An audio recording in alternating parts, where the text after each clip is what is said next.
Blood की खोज किसने किया? ब्लड के बारे में अगर हम बात करें तो ब्लड की खोज किसने किया तो क्या बताएंगे? Karl Landsteiner. किसने किया था? Karl Landsteiner. ब्लड की खोज किसने किया तो क्या बताएंगे? Karl Landsteiner. और रक्त परिसंचरण की खोज किसने किया तो क्या बताएंगे? विलियम हार्वे ने किया था। किसने किया था? घोड़े ने। किसने किया था? घोड़े। और ब्लड के अध्ययन को क्या कहते हैं तो क्या बताएंगे? हेमाटोलॉजी। क्या कहते हैं? हेमाटोलॉजी। ब्लड के अध्ययन को क्या कहते हैं? हेमाटोलॉजी। ध्यान रखिएगा, ब्लड क्या है? तरल संयोजी ऊतक है, हल्का सा क्षारीय है, क्योंकि ब्लड का पीएच क्या होता है? 7.4 होता है। याद रखिएगा, एक स्वस्थ व्यक्ति में ब्लड जो होता है 5 से 6 लीटर होता है, और प्रतिशत में कितना होता है? 7 से 8% होता है। पुरुषों की अपेक्षा महिलाओं में आधा लीटर ब्लड कम होता है। पीएच मैंने 7.4 बताया। पीएच का फुल फॉर्म क्या होता है तो क्या बताएंगे? Power of hydrogen. और पीएच पैमाने की खोज किसने किया तो क्या बताएंगे? सोरेनसन।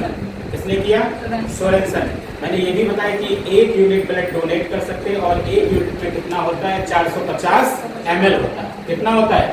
450 ml होता है। बताया कि नहीं बताया? मैंने आपको ये भी बताया होगा कि रक्त दाब की खोज किसने किया? हेल्स ने किया। किसने किया? हेल्स ने।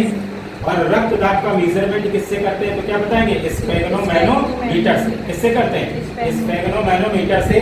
फिर मैंने बताया ब्लड के 2 भाग होते हैं, एक क्या होता है? प्लाज्मा, और दूसरा क्या होती है? कणिकाएं। प्लाज्मा कितना होता है? 40 से प्लाज्मा 55 से 60%, और कणिकाएं कितना होती हैं? 40 से 45%, है ना। अब मैंने ये भी बताया कि सीरम क्या होता है? सीरम क्या होता है? प्लाज्मा से फाइब्रिनोजन प्रोटीन निकाल देने के बाद शेष बचे हुए भाग को ही क्या कहते हैं? सीरम। बताया ना। और प्लाज्मा में भी 90 से 92% क्या होता है? पानी होता है, और 8 से 10% भाग में क्या पाए जाते हैं? कार्बनिक और अकार्बनिक पदार्थ। कणिकाओं की बात करें तो 3 प्रकार की सेल्स होती है। कार्पोसेल्स कौन कौन सी? आरबीसी, डब्ल्यूबीसी और प्लेटलेट्स। आरबीसी की संख्या सबसे ज्यादा होती है, और डब्ल्यूबीसी की संख्या क्या होती है? सबसे कम होती है। आरबीसी का दूसरा नाम क्या है? इरेथ्रोसाइट है। इनमें न्यूक्लियस नहीं पाया जाता है, लेकिन ऊंट और लामा के आरबीसी में न्यूक्लियस पाया जाता है। मैंने बताया ना, आरबीसी के निर्माण में vitamin B6, B9, B12, protein, iron, ये सब क्या होता है? सहायक होता है। मैंने ये भी बताया है कि आरबीसी का निर्माण बोन मैरो में होता है, लेकिन भ्रूणीय अवस्था में आरबीसी का निर्माण कहाँ होता है? यकृत और प्लीहा में।